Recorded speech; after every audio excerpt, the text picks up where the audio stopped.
ready for the best in Sooner football recruiting news? Then it's time to get locked in with Parker Thune and Grayson Singleton. You better lock it up. No, you lock it up. Lock it up. Lock it up. Whether you're a recruiting doomer or sunshine pumper, text the guys on the First Liberty Bank text line at 405-651-3439. And call your shot on the Riverwind Casino jackpot line at 405-329-9000. Do it! Just do it! Now, with Locked In, here's Parker Thune and Grayson Singleton. Let's get it rolling on a Tuesday. This is Locked In. Parker Thune in the Buffalo Wild Wings studios alongside the market's foremost Halsey stan, Grayson Singleton, who was passionately defending Halsey's honor. I will not here in the offices over the course of last hour or so. I will not stand for any Halsey slander on these airwaves. I don't know a dang thing about Halsey. Know her from that Chainsmokers song. That's about it. If I saw her in public, I promise you I wouldn't recognize her. No, you probably wouldn't. Evidently, Grayson Singleton would. Well, maybe not.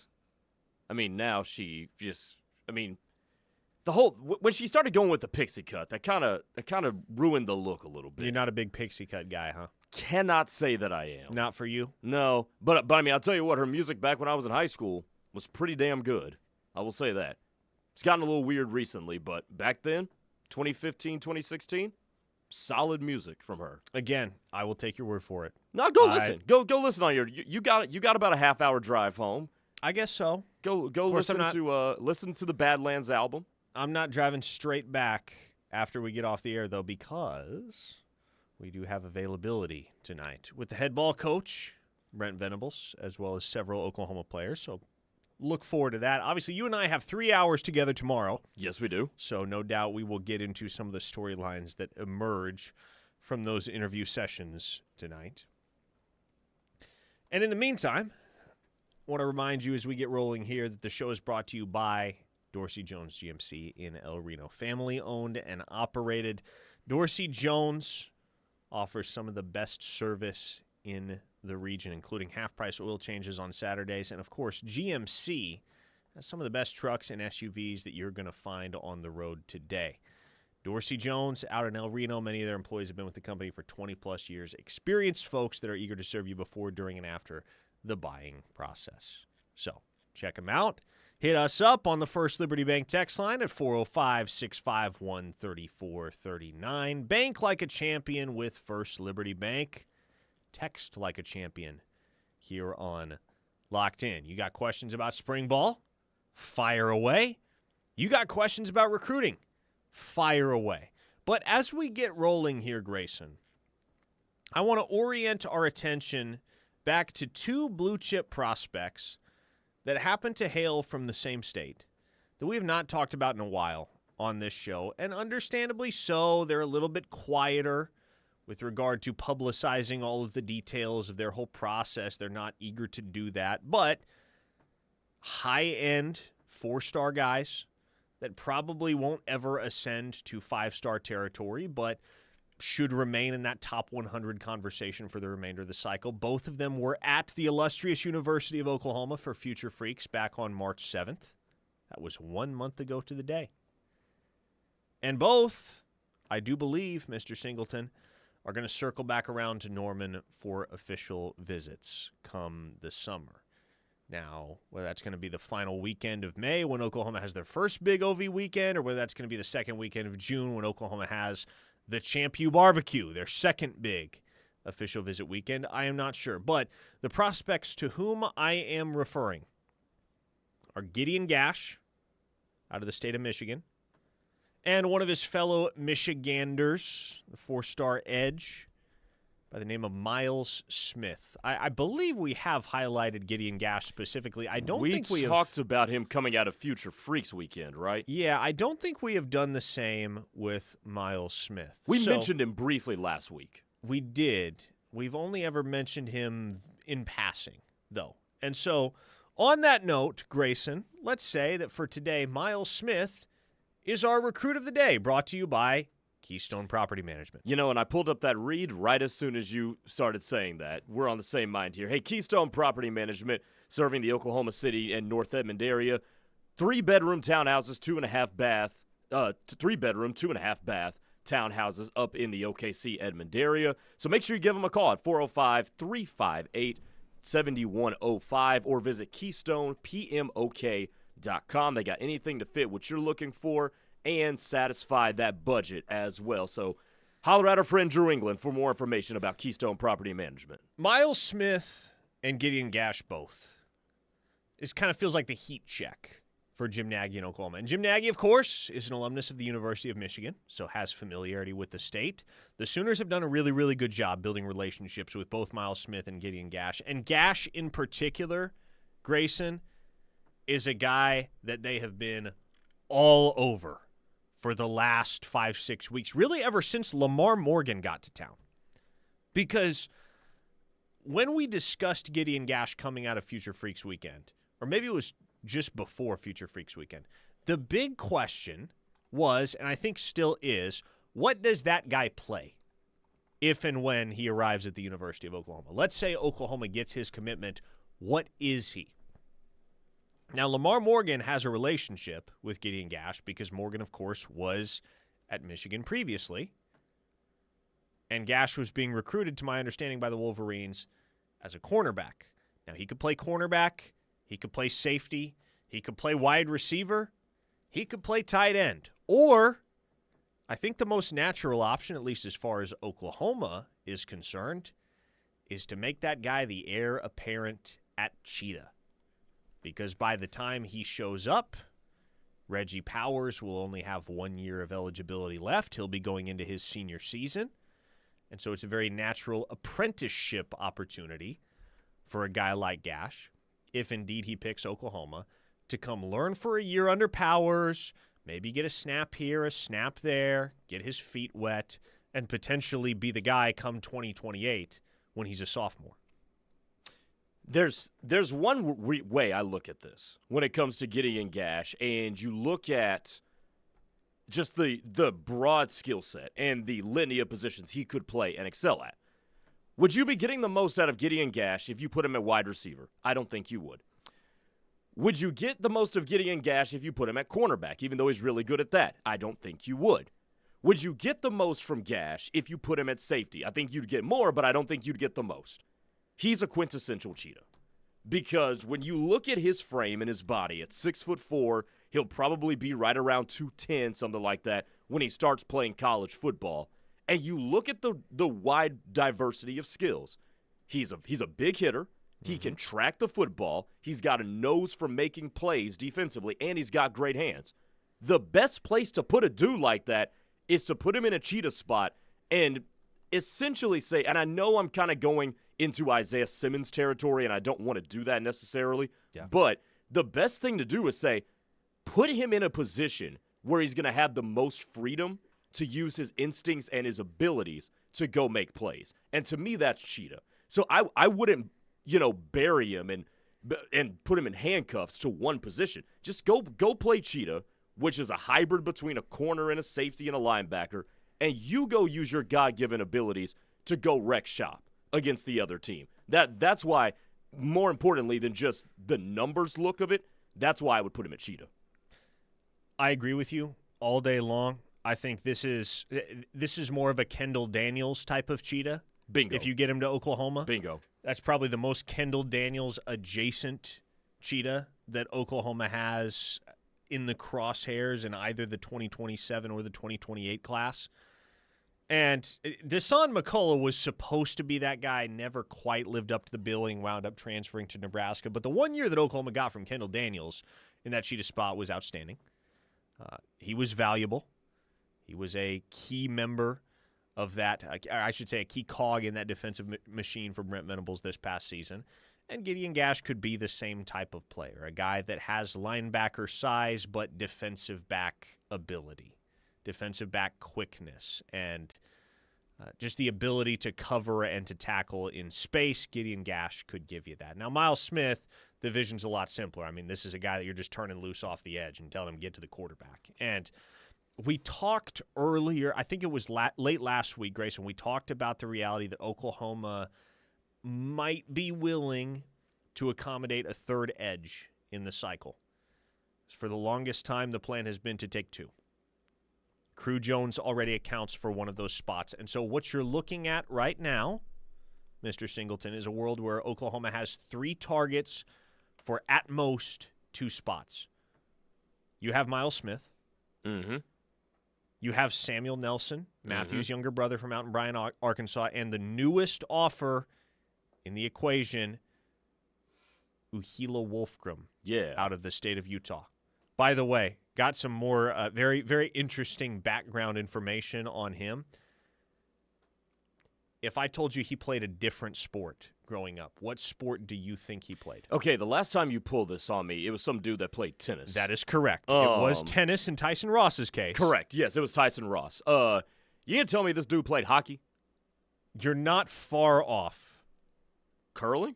No, I sorry. Okay, so it's not an on ice sport. No, okay. Rugby is the sport. He grew up playing rugby. Okay. And so when you turn So he a little different. Yeah, when you turn on that tape and you see the violence that he plays with, you have to understand a couple things.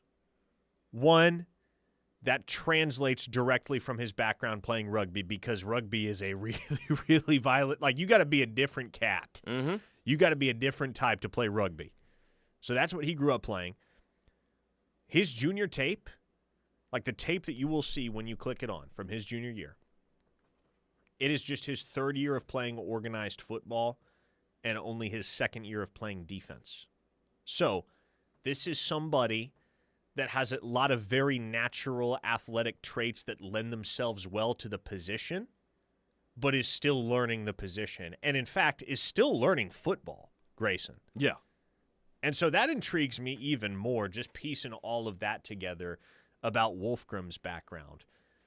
Miles Smith is probably going to be the highest priced guy of the 3. Yep. No question. And so that's why I think you have to be a little bit more tentative about Oklahoma's chances with him as opposed to with Samuel Nelson, who's going to be much more affordable, and Uhila Wolfgram, who has some other P4 offers, but none that you would consider to be enormous. Right. And in a perfect world to the traditional college football fan, which means money's not in the equation, if you have those 3 guys and you only have room for 2, you take Uhila Wolfgram and you take Miles Smith.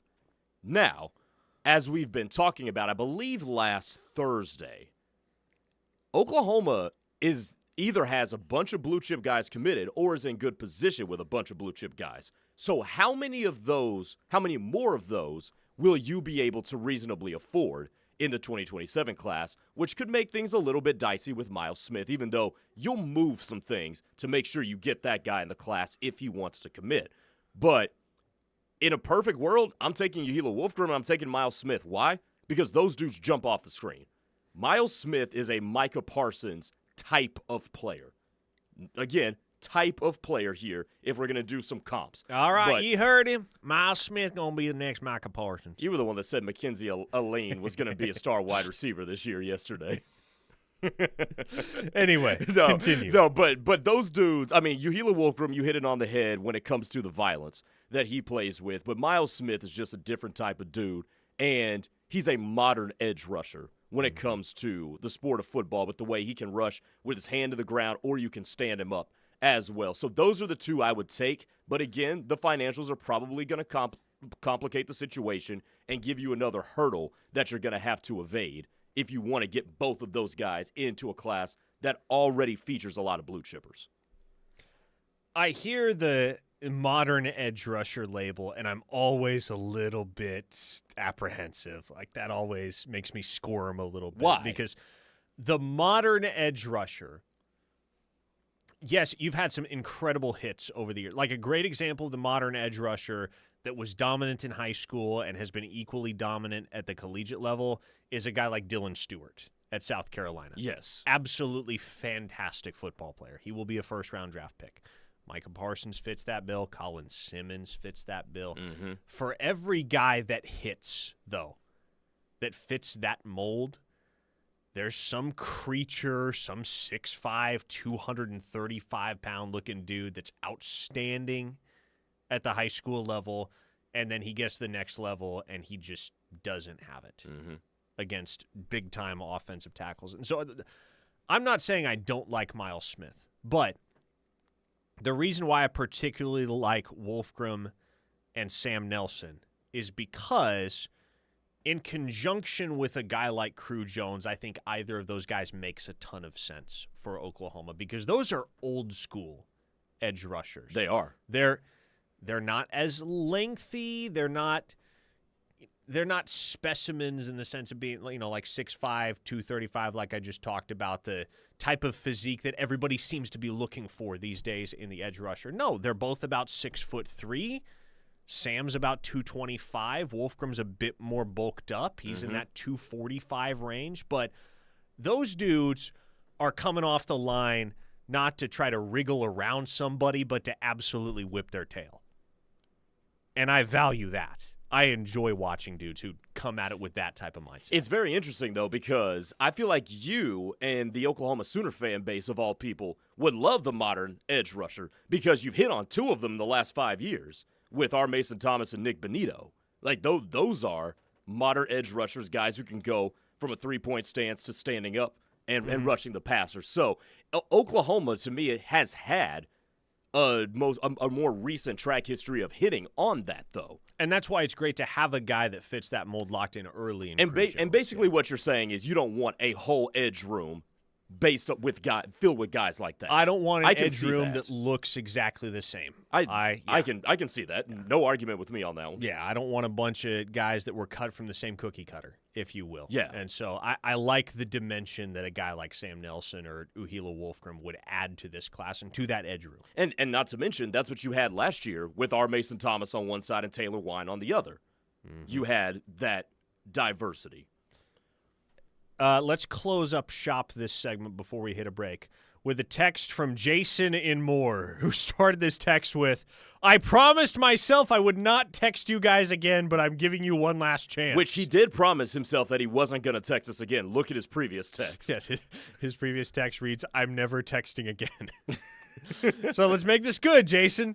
If you had to pick a group that outperforms the others, would it be wide receiver, running back, or tight end? And why? I'm assuming that is in reference to the 2026 season specifically. I would say the group that outperforms the others, it's not a sexy answer. I think it's probably the wide receiver group. We spent a good deal of time on yesterday's show talking about how deep that room seems to be and the talent on the top end between Livingston and Satania and Trell Harris and potentially a breakthrough candidate like a Manny Choice or an Elijah Thomas or a Jahsir Rogers. I'm bullish on Oklahoma's receiver room in particular. Yeah, and you should, because there's too many good players, or at least guys that we think are going to be good, for this room not to be productive this year.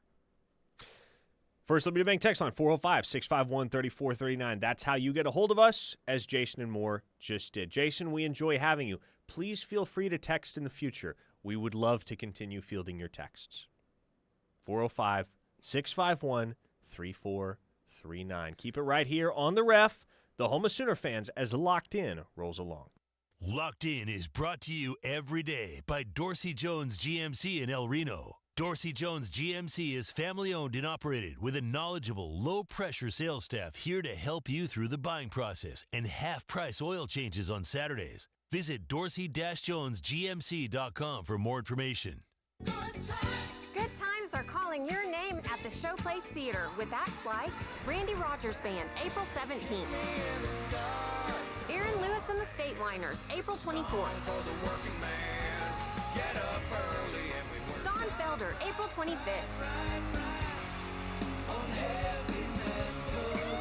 And Earth, Wind, and Fire, May 9th. Riverwind is OKC's favorite casino experience. Hey, it's Chris Plank. Join TJ Perry and myself weekday mornings from 6 to 9 a.m. with The Plank Show. Nobody covers every Sooner sport like we do here at The Ref. So make sure, from border to border and coast to coast, to download the KREF app, presented by Warren Cat. It's the best way to stay connected with the home of Sooner fans, no matter where you are. Simply search KREF from the Apple app or Google Play Store and take us with you everywhere. Download the app today. The KREF app, presented by Warren Cat, proud sponsor of Sooner Athletics. Do you like to stand out in a crowd while wearing the best in OU apparel? The Jimmy Austin Pro Shop carries the best brands you can wear to work or even dress up events. Lines such as Lululemon, Travis Mathew, FootJoy, Greg Norman, Grayson, or Turtleson with the OU and Jimmy Austin logo are sure to catch everyone's eye. You don't have to be a golfer to shop at Jimmy Austin. They also do corporate special orders for you and your company. Call them today, 405-325-6716, or visit theougolfclub.com for more information. Insurance shouldn't be confusing or expensive. That's why Oklahomans trust Right Way Insurance. As an independent agency, Right Way takes the time to assess your needs and shop multiple top-rated companies to find the best coverage for you. Auto, home, life, health, or business, Right Way puts you on the right way to protection and peace of mind. Contact Mike, Greg, and their team at 405-607-6014 or request a quote online at rightwayinsuranceok.com. Getting your first license? Come to Fusen Tag Title and License. We'll help you get your learner's permit, take your drive test, and once you pass, you can get your license or permit and snap a pic in front of our fun photo booth. Teens, adults, if you need a driver's license or real ID, we've got you covered. Call 405-364-1151 or visit FusenTag.com for more information. Saturday morning walk-ins are welcome. Celebrate your big day the fun way at Fusen. Don't act like that. Don't wear that. Don't think that. I've heard everything you tell yourself every time you felt different, and I want you to know that you can be vulnerable and powerful, that taking care of your mind is taking care of everyone you love and who loves you. Love your mind. Find mental health resources at loveyourmindtoday.org. Brought to you by the Huntsman Mental Health Institute and the Ad Council. What if the key to healing your body starts with your brain? At OK Theta and Wellness, Dina and Chad, a nurse practitioner and neurosurgeon turned wellness coach, combine experience and compassion to guide you toward lasting change. Their holistic treatments use advanced technologies like EECP for cardiovascular health and improved blood flow, the Theta Chamber for stress, emotional processing, and athletic performance, Stem Wave for chronic pain, and the Morph device for neuropathy relief. Discover a new approach to wellness. Learn more at oktheta.com. Hi Norman, it's DJ Newsom with Alliance Bank, your community-driven, friendly neighborhood bank. Whether you're a budding entrepreneur, lead a nonprofit organization, or just someone seeking a better banking experience, we've got you covered. From business to personal banking, we tailor our services to suit everyone's needs. We believe in making banking easy and enjoyable. Visit our Norman location or call us today at 405-286-5750. Alliance Bank, banking tailored to your needs. Member FDIC.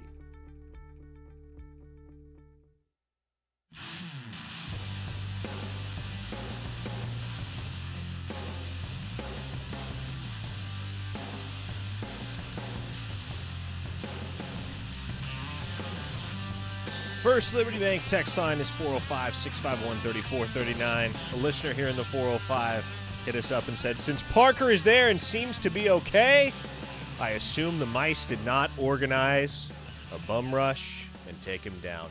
The mice at my property have been slimed out, Grayson Singleton. I never thought I'd ever hear you say that word. They are done for.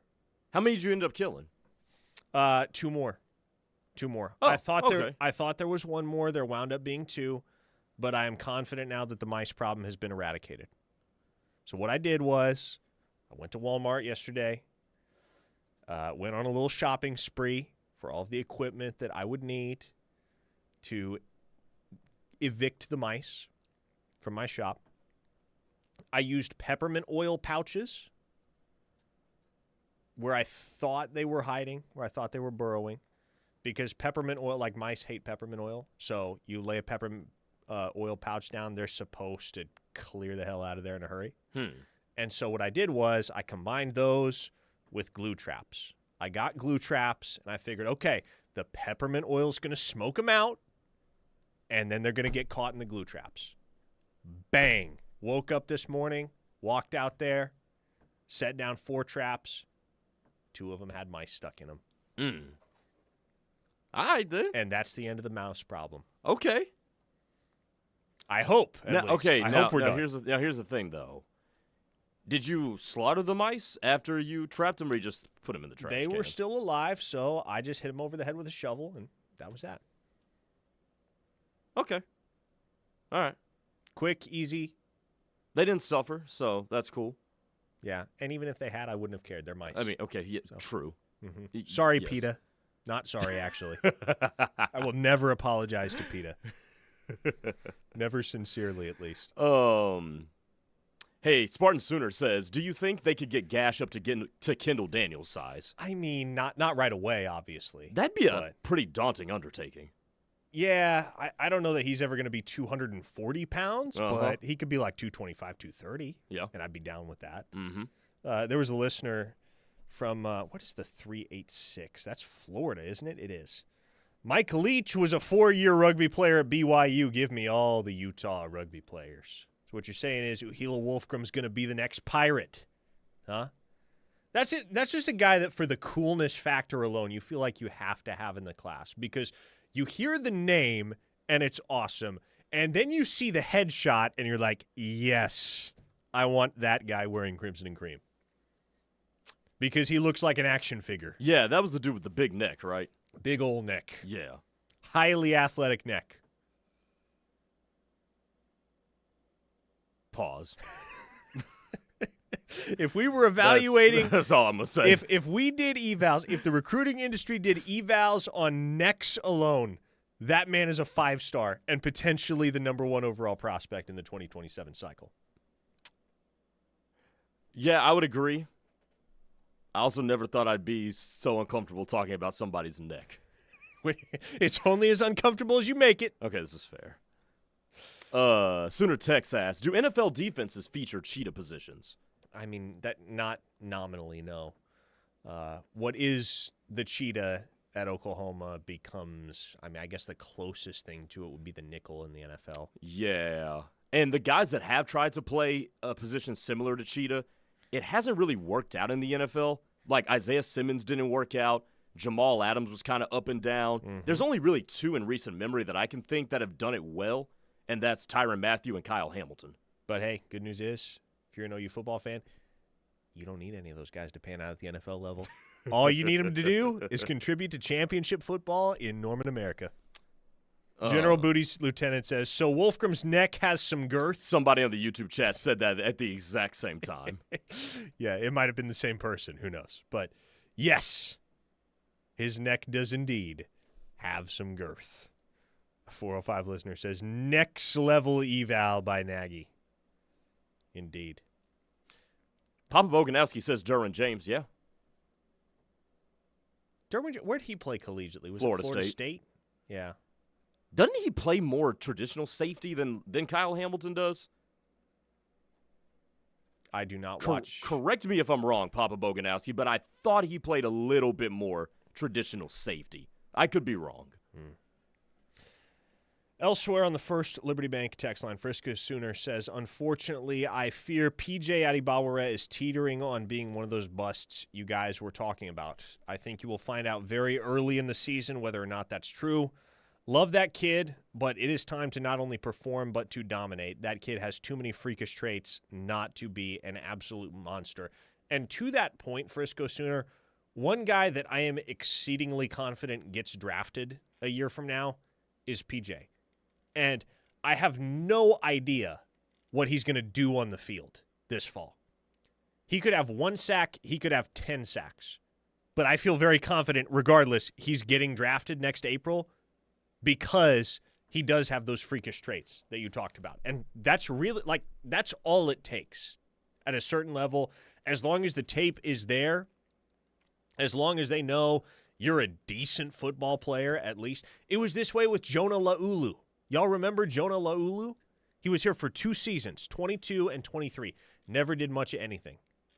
Had an interception off a deflected pass against Oklahoma State in Bedlam in 2022, right? Or was it Oklahoma State or Iowa State? One of those games, I'm fairly certain it was Oklahoma State. He had the pick. But that was like the crowning achievement of his OU career. He never did much of anything. I don't think he ever started a game. He played very minimally.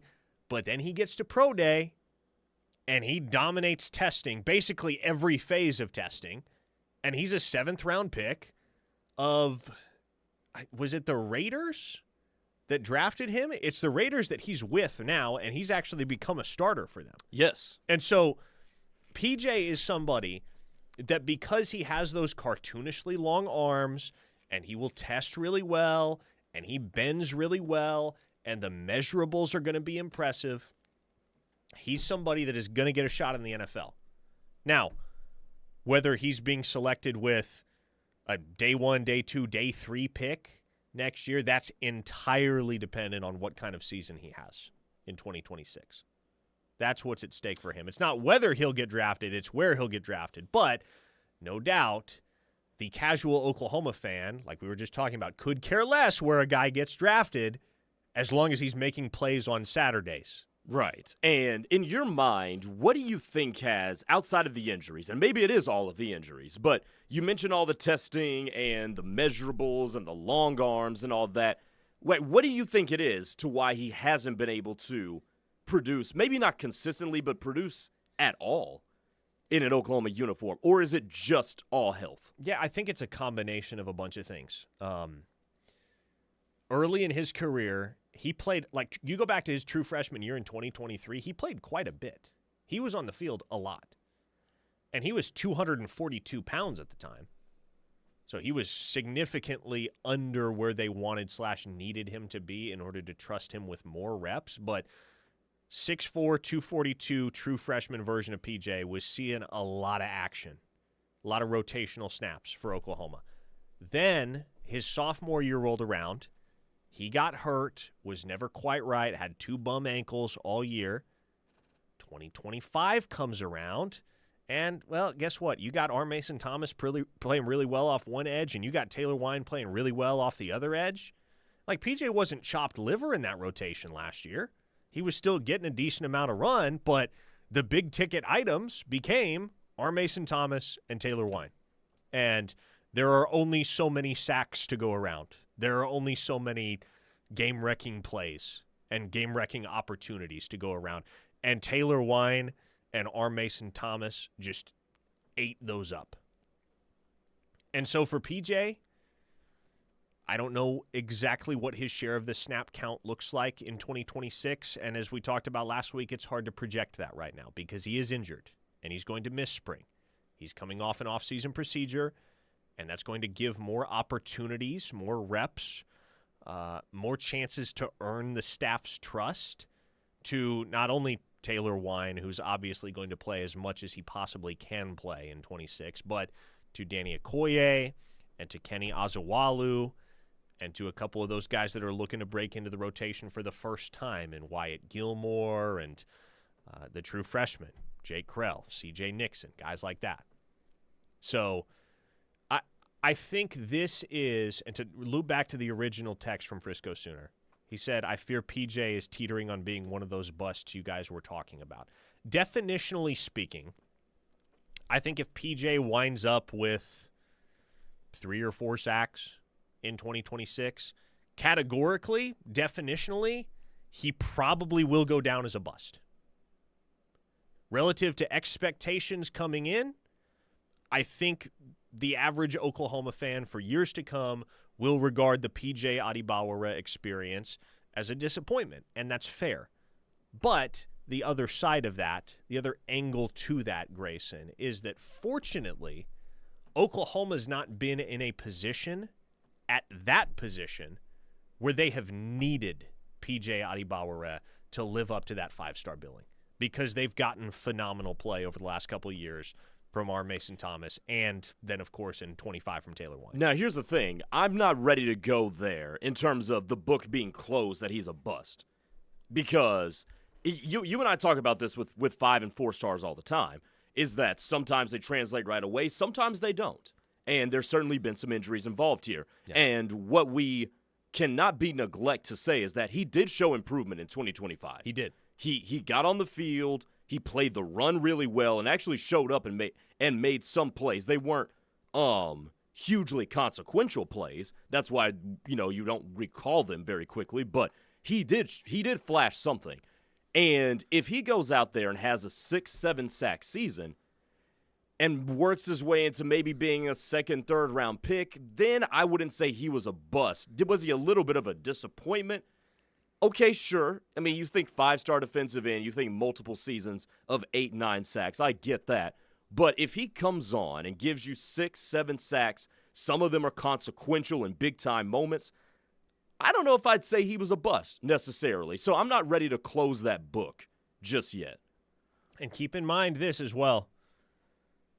Oklahoma fought hard to keep PJ around this offseason because there was that brief flirtation with the transfer portal, and we can talk about it now that the window's closed and nothing's it was Alabama. I think it's pretty well known that it's Alabama that came hard after PJ via the back channels to try and get him to transfer to Tuscaloosa for his final season of eligibility. So if Alabama sees something in that kid that they thought was worth what they were ready to pay him, which is an obscene amount of money, then that leads you to believe that, to your point, Grayson, even if it feels right now as though the PJ experience has been a disappointment to this point, there are plenty of folks whose opinions matter a whole lot more than yours or mine that are not ready to wave the white flag on what PJ can be. Meanwhile, we have Doug and Norman checking in on the text line to say PJ won't get drafted and probably will only get signed as an undrafted free agent. His career will be just like Drake Stoops, practice squad maybe for a year, and then gone forever. Doug, I don't think you and I have made a bet since, what would that have been? The fall of 2022? I remember Doug and I made a bet about the outcome of the Carolina Panthers quarterback battle because I believed that Baker Mayfield would suck less than Sam Darnold and win that job, and Doug was very confident Darnold would suck less than Baker and win that job. I mean, granted, they both were ass. Yeah, they were terrible at that point, both of them. Like, Baker was at a low point in his career. Darnold was at a low point in his career. Look at him now. Baker's a 9-figure man in Tampa Bay, and Sam Darnold just won a Super Bowl in Seattle. After a highly successful prove-it year in Minnesota. But that was the last bet that Doug and I made. Doug, I will offer you another bet. We can bet whatever you care to bet, but I will bet you that PJ is a draft pick next year. Again, that could be a 7th-round flyer like it was for Jonah Laulu. But here's the difference between PJ, and it's very bizarre to me that you made the Drake Stoops comparison because Drake Stoops got to where he was as a football player because he was a moderately gifted athlete that poured so much time and effort into perfecting his craft that he essentially became undeniable at a certain point. And what he lacked in sheer athleticism, he made up for in savvy and football IQ and just sheer willpower, man, competitiveness. That's what made Drake Stoops fun. PJ is an entirely different flavor in that he has been gifted with ridiculous athletic traits that the 99.9% of society could only dream of possessing. But the production hasn't shown up yet. Drake Stoops was a highly productive guy at Oklahoma. Spent 6 seasons in an Oklahoma uniform. PJ's going to be here for 4 years and 4 years only. He will be off to the NFL after next season. Or off to the professional level, I should say. I'm not guaranteeing you that he's going to wind up in the NFL, but I believe he will. And he will, I believe he will get drafted, as I said, not based on production, not off what the resume says, regardless of what 2026 looks like, but because he is an athletic freakazoid. And because some NFL team will be willing to take a gander on a guy like that, even if in his 4 seasons at Oklahoma, he never produced on the elite level that you expect when a guy gets to college with that 5-star label attached. So, yeah, you did pay off that bet, Doug. He said, I think I paid off that bet. You did. I believe we bet a magazine of some sort. Can't recall whether it was a college football magazine or an NFL magazine, but You did pay off that bet, my good man. If you would like to double down on that wager, in PJ's case, by all means, let me know. We'll make it happen. 405-651-3439. One final segment coming up here on Locked In. That's next here on The Ref. A true Sooner fan wouldn't be caught dead without the KREF app. Join the Army. Get the app. Tell your friends. This is The Ref, where diehard Sooner fans listen.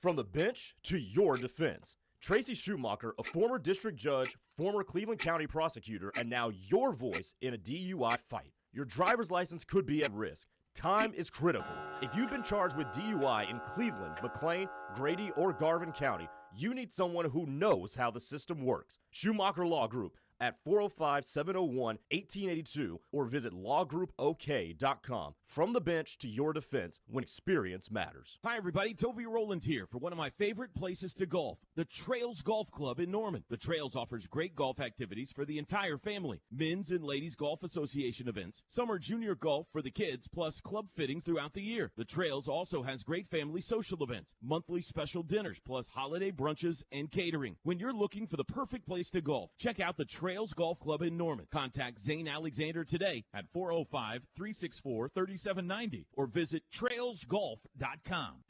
Hey Oklahoma, this is Kellen Manick of Mitchell's Jewelry. I married into the family business.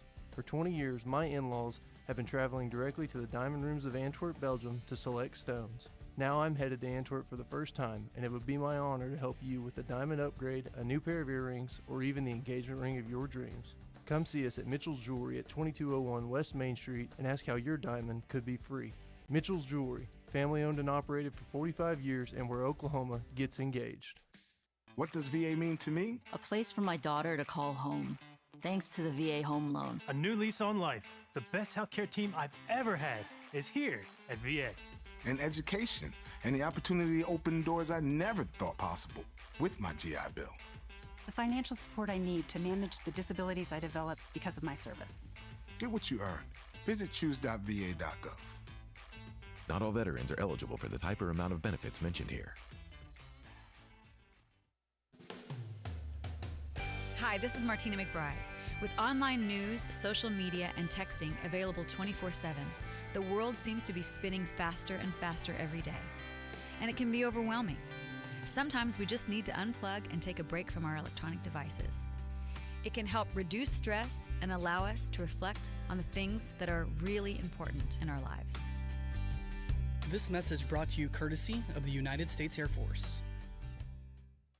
Hey, wouldn't it be great if life came with a remote control? You know, you could hit pause when you needed to, or hit rewind, like that time you knocked down that wasp's nest. Uh-oh. Well, life doesn't always give you time to change the outcome, but prediabetes does. With early diagnosis and a few healthy changes, you can stop prediabetes before it leads to type 2 diabetes. To learn your risk, take the 1-minute test today at doihaveprediabetes.org. Brought to you by the Ad Council and its prediabetes awareness partners. To me, working at St. Jude, what makes it so special is that there's more research going on here. At St. Jude, we don't care who cures cancer, we just need to advance the cure. The heart of St. Jude is to take care of children with catastrophic diseases and to advance their cure rates, but we need to be able to do that for everyone. It's a bold initiative to try and bump cure rates all around the world, but it is our commitment.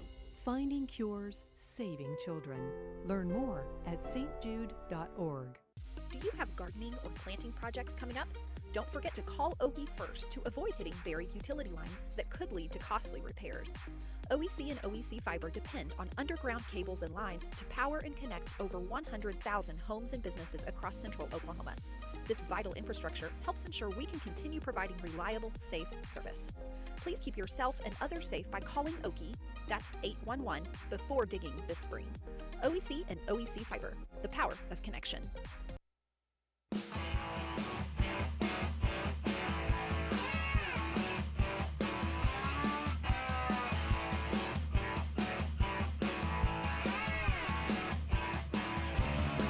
Look at the First Liberty Bank text line. I love it when the text line comes together in defense of a player's honor.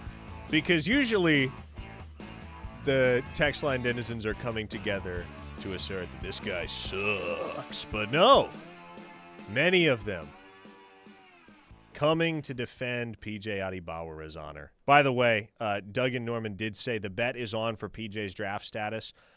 Teddy Lehman texted me, Doug, and said he also will bet any amount of money that you want to bet him on whether PJ is a draft pick next year or not.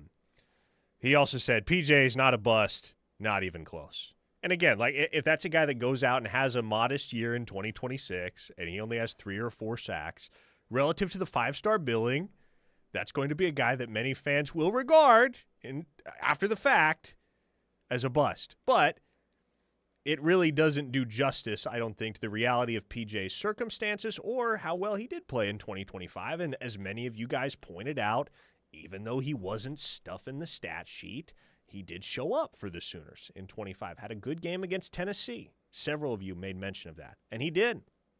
I want to say he had a sack in that game. Also blew up a 3rd down, 3rd and short, as I recall. So he's a guy that can play, and he's proven when healthy that he can play. He just hasn't been healthy near as much as he probably would have liked to have been, or than the OU staff would have liked him to have been.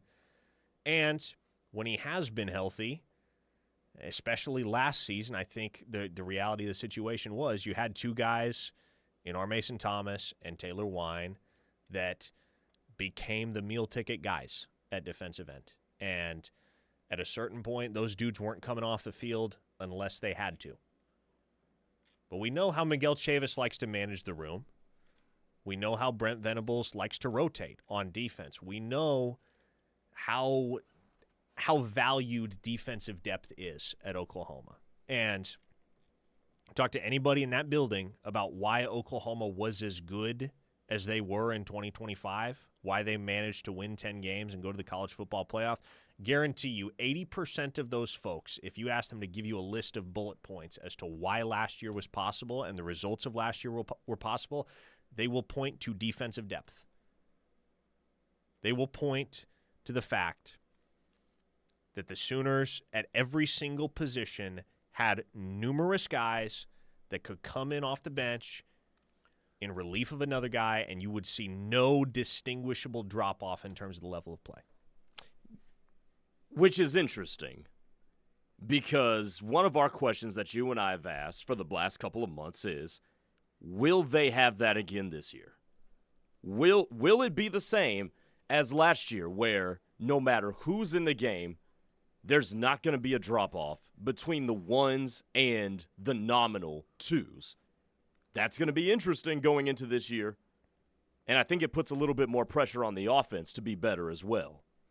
Joe in Tulsa said, I bet if Brent had a choice to redo PJ's redshirt option, he would have redshirted him his freshman year.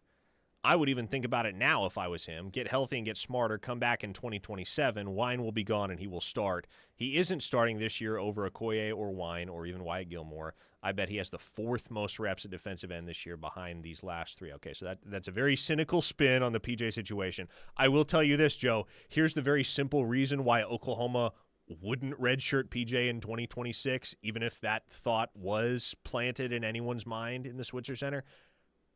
They're paying him a lot of money this fall. He ain't a true freshman anymore. Mm-hmm. He's got tape. He's made plays. Maybe not as many as most would like, but he's made plays enough that check's a sizable one. But then and also, that's not a guy that you're going to pay to just sit in street clothes. But then also, Parker, they need him this year. They do. They do. And again, like there's not a whole lot of proven depth at that defensive end position right now. There's not. There's guys that you hope take that jump. Exactly. You hope it clicks for Wyatt Gilmore. You hope it clicks for Danny Okoye. You hope Jake Krell's ready to go. But do you want to count on any or all of those factors breaking in your favor? Mm-hmm. You hope that Kenny Azawalu is going to be able to step in and be the menace that he's capable of being right away. But PJ has done it in an Oklahoma uniform. And that's more than you can say about a lot of those guys that are in that group and are going to be vying for snaps at that position. Some of them will inevitably be ready to give Oklahoma something. But PJ's presence in the mix in 2026 is very necessary. Even if he does not start, there will be a lot of snaps for the 3rd and 4th defensive ends in the rotation. at Oklahoma.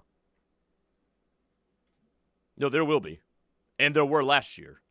I would say this in response to the first part of your text, Joe in Tulsa. I don't think Brent Venables and that staff have any regrets about not redshirting PJ in 2023 because I'll go back to a point I made last segment. He played and played a lot as a true freshman. He was a guy that they trusted. You go back and you watch the final play of OU Texas that year. After the touchdown pass from Dylan Gabriel to Nick Anderson, Texas had 15 seconds to try and figure something out, right? And you like on that Hail Mary attempt, you know who's in the game putting the hit on Quinn Ewers as he releases that football? Who's in the game for the last snap of the Red River Shootout? It's PJ, true freshman PJ. And so there was a trust that they had in him very immediately to jump in and take snaps. I mean, it wasn't a ton. It wasn't a starter's quantity of snaps, but situationally, PJ was a guy that they leaned on. I think there's maybe more of a conversation that could be had about how 2024 went for PJ.